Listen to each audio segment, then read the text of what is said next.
Ja sam Boris Lačić, iz Beograda dolazim. Ja sam imao priliku 2 puta da idem na Aljasku, oba puta sam radio za kompaniju Silver Bay Seafoods na različitim lokacijama, sezone su bile 2016. i 2019. Oba puta sam radio u letnjem periodu, 2016. period je bio jul-avgust i sam početak septembra, a ove godine sam i ceo jun proveo na Aljasci, dakle od prve polovine juna do recimo prve nedelje septembra. Koliko će se ostati na Aljasci zavisi isključivo od same sezone, od količine ribe, od nekih administrativnih regulacija tamo, koliko je to dozvoljeno, kad je lov lososa otvoren, kad se zatvara i to je to, jednostavno od nekih viših sila. Sezona traje kako gde i kako kad, ali suštinski negde već sredinom juna kreće sezona, a traje do negde početka septembra, pa čak nekad i do polovine septembra, u zavisnosti od lokacije i same migracije lososa. Rad na Aljasci na dnevnom nivou je organizovan na sledeći način. Znači, u slučaju 24-časovne proizvodnje, rad se organizuje u 3 smene, takozvane A, B i C smene, koje su raspoređene na po 16 sati. U tih 16 sati postoje i 3 pauze, na svaki 4 sata su pauze, 2 pauze su od 15-20 minuta i 3. pauza koja je za ručak, koja traje negde oko 30 minuta. To je u slučaju kad se radi 24 sata. Kad postoji manja količina posla, manje se i radi, ali to je sve organizovano na dnevnom nivou. Ja sam radio u kontroli kvaliteta.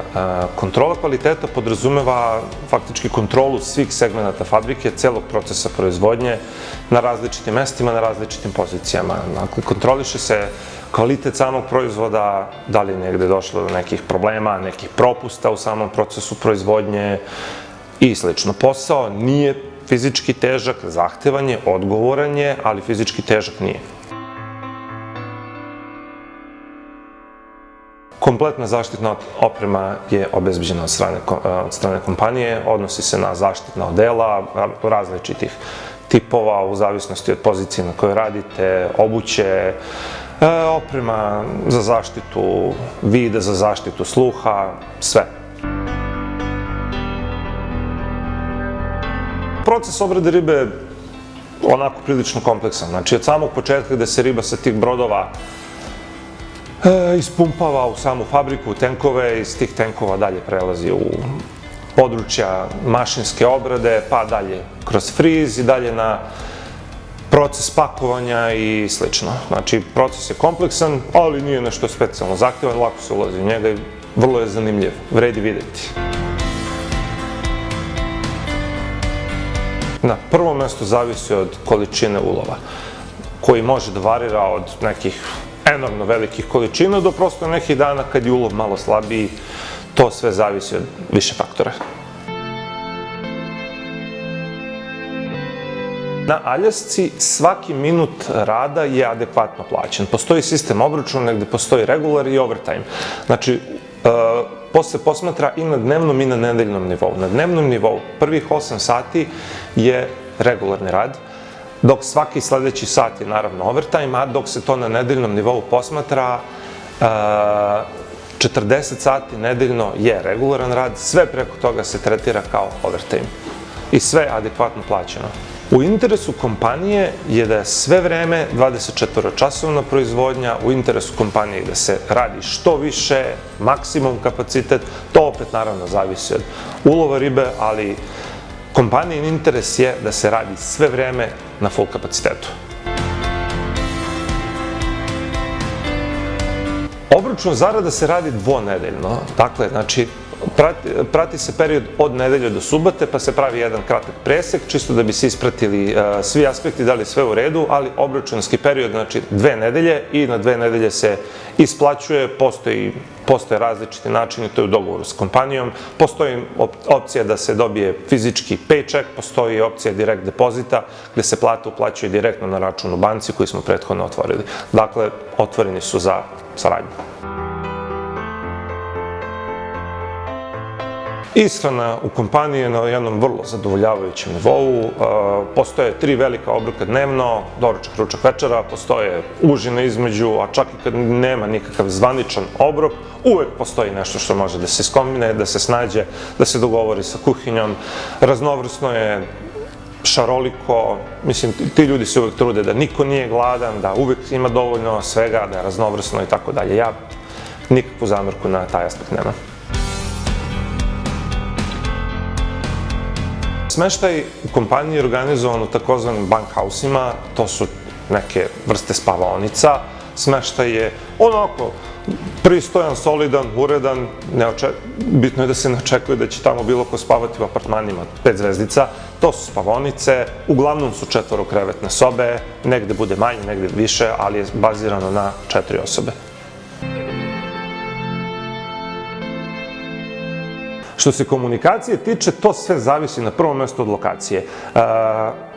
U mom iskustvu, 2016. godine u Valdezu nije postojalo nikakvih apsolutno problema, jer je Valdez jedno malo turističko mesto gde postoji i internet, Wi-Fi u fabrici, postoji kartice američke koje mogu da se kupe, gde se funkcioniše na potpuno normalan način, gde imaš full signal interneta i onda imaš sve moguće varijante komunikacije sa porodicom. Dok je, recimo, Falls Pass je malo specifičnije mesto jer je fabrika nova i Falls Pass je onako jedno vrlo udaljeno, izolovano mesto gde je komunikacija prilično otežana.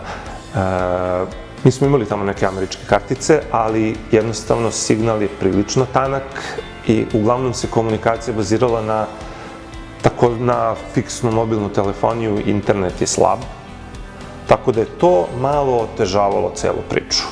Ali generalno smo se snalazili i postoje način da se komunicira. Internet je u Valdezu bio vrlo dostupan. Imali smo u okviru fabrike besplatan Wi-Fi, koji je bio onako, nije nekog specijalnog kvaliteta bio, što je potpuno razumljivo imajući u vidu da se jako veliki broj ljudi kači na taj internet, ali smo svi imali opciju da u nekoj od lokalnih radnji kupimo neko od američkih kartica sa internetom, koji nisu bile uopšte skupe, koje su koštale 20-ak, recimo, dolara mesečno i gde si imao potpuno dovoljnu jednu količinu interneta za sve potrebe u toku meseca. Dok je u Falls Passu to bilo malo komplikovanije, znači jednostavno opcija interneta manje više nije ni postojala, postojali su neki zatvoreni tipovi, imali smo jedan računar sa internetom koji je bio dostupan za korišćenje, ali u narednom periodu će to pitanje biti regulisano. Postoje dani kada nema posla, prosto se desi da je taj neki dan neka administrativna zabrana, da taj dan ili tih par dana pecanje ne bude dozvoljeno, taj lov ribe i ostalo. Dešava se, nije toliko frekventno, zavisi od sezone, ali u tim danima je vrlo lako ispuniti vreme, jer naljezci prosto uvek ima šta da se radi, uvek može neko pešačenje, neko druženje da se organizuje. Naljezci ima šta da se vidi. Moj motiv za odlazak na prvom mestu je naravno novac, naravno neka zarada, ali na drugom mestu, pošto sam veliki zaljubljenik u prirodu, istraživanje, ta neka vrsta doživljaja i naravno izazov. Prosto istestirati svoje limite, videti šta se može, šta se ne može i slično.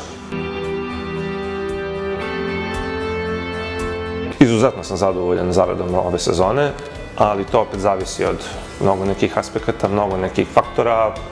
Imali smo dobru sezonu, a može da se desi i da sezona bude lošija, da ima manje posla, da ima manja količina ribe za obradu, pa da samim tim i zarada bude manja. To je nešto na šta svi koji idu tamo prosto moraju biti spremni.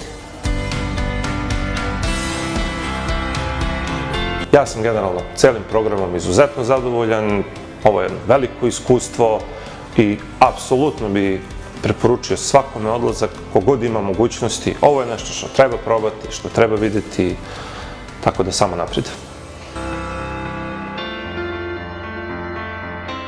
Ja sam imao priliku da idem 2 puta, apsolutno bih ponovio, prosto zašto između 2016. i 2019. nisam išao, zato što je 2017. bio neki problem i sa peticijom, 2018. prosto nisam mogao zbog posla, ali apsolutno planiram da ponovim sve.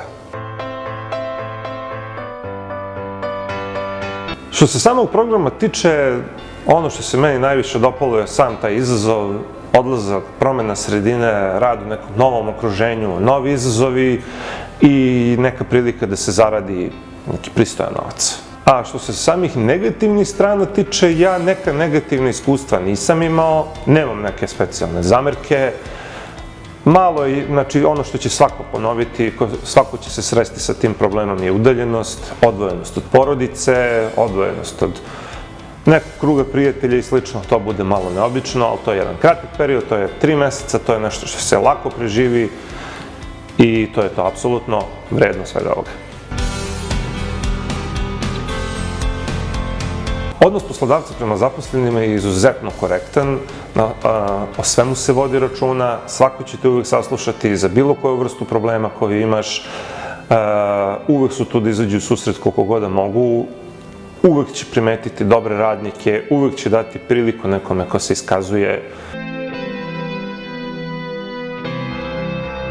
Sastav zaposlenih je vrlo onako šarenolik, iz raznih krajeva sveta dolaze ljudi. Dakle, bilo je dosta ljudi recimo iz Istočne Evrope, iz Ukrajine, iz Bugarske, iz Moldavije, iz Poljske, iz Češke, onda opet s druge strane Meksiko, Porto Riko, Filipini, Amerika, baš sa raznih strana sveta, što je opet zanimljivo, upoznaju se drugi ljudi, drugačije kulture, vrlo zanimljivo. U fabrikama radi u zavisnosti od kapaciteta fabrike, gde u nekim manjim fabrikama radi približno 100 ljudi, dok u većim fabrikama kao što su Valdez i Volkswagen radi i do 400-500 ljudi. Nikakve razlike ne postoje, znači poslodavci se prema svima odnose isto, ono što oni posmatruju je kakav je ko u smislu posla. Ako radiš dobro, bit ćeš tako i tretiran, ako ne radiš dobro, zna se šta ide.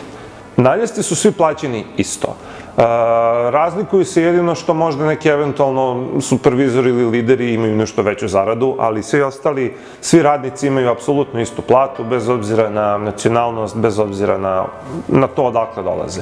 Dakle, svi imaju potpuno isti tretman, svi imaju potpuno istu platu.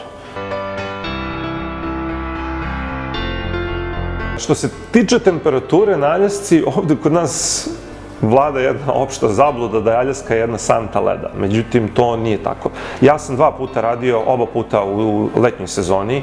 Sad, u zavisnosti od lokacije na kojoj se nalazi, temperatura može da varira. Ali, na primjer, u Valdezu, na kontinentalnom delu Aljaske, je temperatura neretko dolazila i do 25-30 stepeni, zavisnosti ako su sunčani dani, ali kad su ovi malo hladniji dani, retko kad je temperatura išla ispod 15 stepeni. Dakle, u tom nekom reonu, u tom nekom prostoru između 15 i 20 stepeni. Dok ovamo na ovom ostrvskom delu je nešto hladnije, gde će temperatura biti, na primjer, 10, 15 do 20 stepeni. Kišovito je dosta je vetrovito, ali nije hladno. To je ono što je jedna opšta zabluda o Aljasci, da je tamo uvek hladno, a nije. Obaveze pre samog dolaska u fabriku su neke prosto administrativne obaveze gde treba regulisati pitanje socijalnog broja prilikom dolaska u Ameriku i otvaranje bankovnog računa, što su vrlo neke jednostavne stvari gde se sve vrlo lako završava. Ispratiti samo sva uputstva koje se dobiju ovde od agencije, koje se dobiju tamo od poslodavca i to se sve završava u roku od par sati. Put do Aljaske može da varira. Znači, u zavisnosti od transfera, od broja presedenja, od razmaka između letova, ali generalno traje između nekih 20 i 30 sati. Na primjer, i sad zavisi do koje se lokacije ide, na koji način se do te lokacije stiže, ali je to sve izuzetno dobro organizovano, uglavnom se ne čeka puno. Evo, mi smo sad, na primjer, za Volkswagen leteli preko Brisela, Islanda, pa na Anchorage. Jako dobra konekcija i relativno smo brzo stigli za neki 20 sati. Putuje se uvek u grupama, nekad manjim, nekad većim, uglavnom su grupe između 5 i 15, čak možda i 20 ljudi, i što na neki način olakšava jer je uvek lakše snaći se u grupi, neko zna ovo, neko zna ono, dopunjujete se i tako dalje. Kompanija pokriva apsolutno sve troškove što se samog puta tiče viziranja. Sad konkretno sa Silver Bayom ove godine je bila situacija da smo i pre samog dolaska dobili kartu za oba smera, tako da sa tim troškovima nismo imali nešto puno veze, a trošak viziranja je pokriven kroz poslednji paycheck, tako da s tim nije bilo apsolutno nikakvih problema. Priroda Aljaske je nešto što treba videti, nešto što treba doživeti. Za sve zaljubljenike u prirodu ovo je recimo pun pogodak. To je priroda koja je i dalje nepokvarena od strane čoveka, nezagađena, prefantastična, životinjski svet, prirodni svet. Medveda ima, naravno, tu su, samo ih ne dirajte i neće ni oni vas. Sve može da se vidi, uvek se dobiju jasno neka safety, uputstva, šta treba raditi, kako se ponašati, kuda hodati, šta raditi u slučaju da se sretnu neki od tih medveda, ali to je sve zaista vrlo opušteno, što bi se reklo, i to je to. Uvek obavezno ići na šetnje, na hiking, na trekking, obići sve što može da se obiđe, to je nešto što ne treba propustiti. Na ideju za odlazak na Aljasku sam došao sasvim slučajno, video reklamu na internetu, bez nekih velikih preporuka, pročitao, video o čemu se radi, rekao sebi ja ovo mogu, prijavio se i bilo je sve uspešno. Pre samog plasmana sve je ispraćeno orijentacijama i od strane naše agencije, od strane poslodavca, sve je jako dobro propraćeno, instrukcije koje se dobijaju i objašnjenja su izuzetno detaljna, precizna, faktički ne idete u nepoznato, znate gde idete, znate šta ćete da radite, budete potpuno pripremljeni za sve što tamo može da vas očekuje. Proces viziranja je vrlo jednostavan. Dakle, treba ispratiti samo sve instrukcije koje se dobijaju od strane agencije, sve u mailovima koje agencija dostavlja, sve je detaljno objašnjeno, bukvalno svaki korak, ispratiti sve to administrativno, svu tu papirologiju, pripremiti, a što se samog procesa viziranja u ambasadi tiče, bitno je da se poznaje engleski jezik u nekoj onako elementarno, da možeš da se sporazumeš i to je to. Vizu nije teško dobiti, šta više, ja ne znam puno ljudi koji su odbijeni za vizu.